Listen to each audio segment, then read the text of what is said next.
نحمده ونصلي ونسلم على رسوله الكريم أما بعد فأعوذ بالله من الشيطان الرجيم بسم الله الرحمن الرحيم السلام علیکم ورحمۃ اللہ وبرکاتہ۔ ناظرین، آج یوم آزادی پاکستان ہے۔ تمام ناظرین کو یوم آزادی پاکستان مبارک ہو۔ ناظرین، آج کی گفتگو کا عنوان ہے وطن سے محبت اور اس کے تقاضے۔ ناظرین، یہ بات فطرتاً مسلم ہے کہ جو شخص جہاں پر پیدا ہوتا ہے، جہاں وہ تعلیم و تربیت پاتا ہے، جہاں وہ پرورش پاتا ہے، جہاں وہ جوان ہوتا ہے، اور پھر جس ملک میں وہ بڑھاپے تک پہنچتا ہے، اس وطن سے اس کا لگاؤ یہ فطری ہے۔ ناظرین، وطن سے محبت یہ اہل ایمان کی نشانی ہے۔ رسول اکرم صلی اللہ تعالی علیہ وآلہ وسلم جب حکم الہی سے مکہ سے مدینہ پاک ہجرت فرمانے لگے تو آپ علیہ السلام مکہ کی طرف متوجہ ہو کے ارشاد فرمانے لگے کہ اے مکہ، میں تجھ سے بڑی محبت کرتا ہوں۔ میرا دل نہیں تھا یہاں سے مدینہ منورہ ہجرت کرنے کا، مگر میری قوم کے لوگ میری جان کے اور میرے دین کے دشمن ہو گئے، تو اب میں حکم الہی سے مدینہ پاک ہجرت کر رہا ہوں، ورنہ میں اگر میری قوم کے لوگ مجھ سے عہد وفا کرتے تو میں کبھی بھی مکہ کی رہائش کو نہ چھوڑتا۔ ناظرین، اس حدیث مبارکہ سے وطن سے محبت کی دلیل ملتی ہے۔ ناظرین، آئیے چلتے ہم گفتگو کے اگلے حصے کی طرف کہ جس وطن میں ہم پیدا ہوئے، جس سے ہمیں فطری لگاؤ ہے، اس وطن کے ہم سے کچھ تقاضے بھی ہیں۔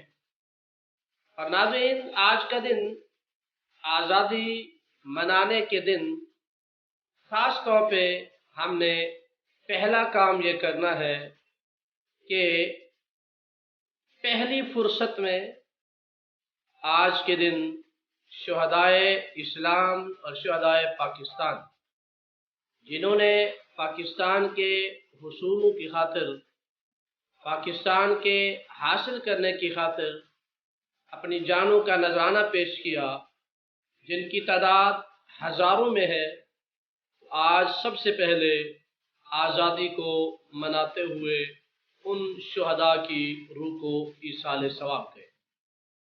ناظرین، اس وطن کے ہم سے کچھ تقاضے ہیں، ہم چلتے ہیں ان تقاضوں کی طرف۔ سب سے پہلا تقاضا اس وطن کا وہ یہ ہے کہ آپ اس وطن کے قانون کی پاسداری کرنے والے ہوں۔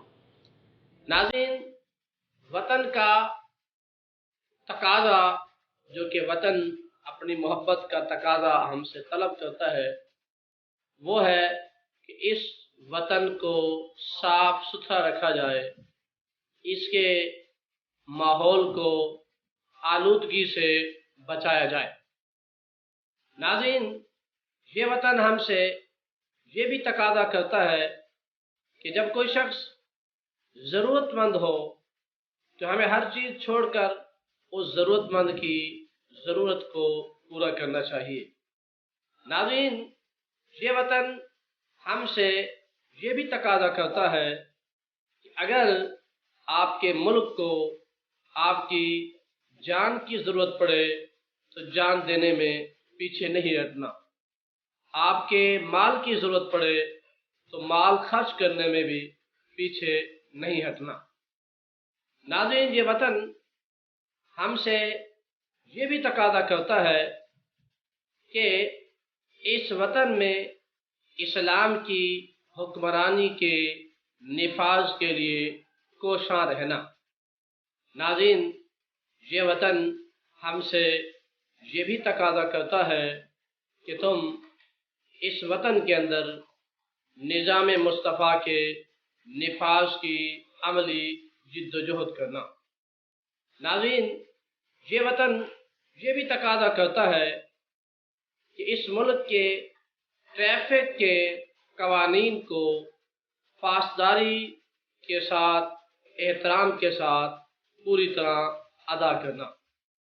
ناظرین، یہ ملک ہم سے یہ بھی تقاضا کرتا ہے کہ آپ اپنے ملک کی چیز کو اور اپنے ملک کی بنی ہوئی پروڈکٹ کو پسند کریں۔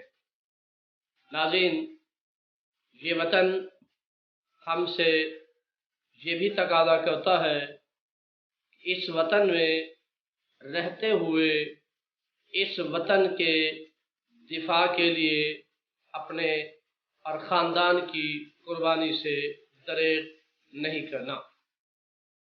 ناظرین، آج کی اس گفتگو میں وطن سے محبت اور اس کا تقاضا شامل تھا۔ یقیناً ہر شخص اپنے اس وطن سے محبت بھی کرتا ہے اور اس کے تقاضے پورے کرنے کی کوشش بھی کرتا ہے۔ تو آئیے آج کی اس ویڈیو کو اپنے دوست احباب تک شیئر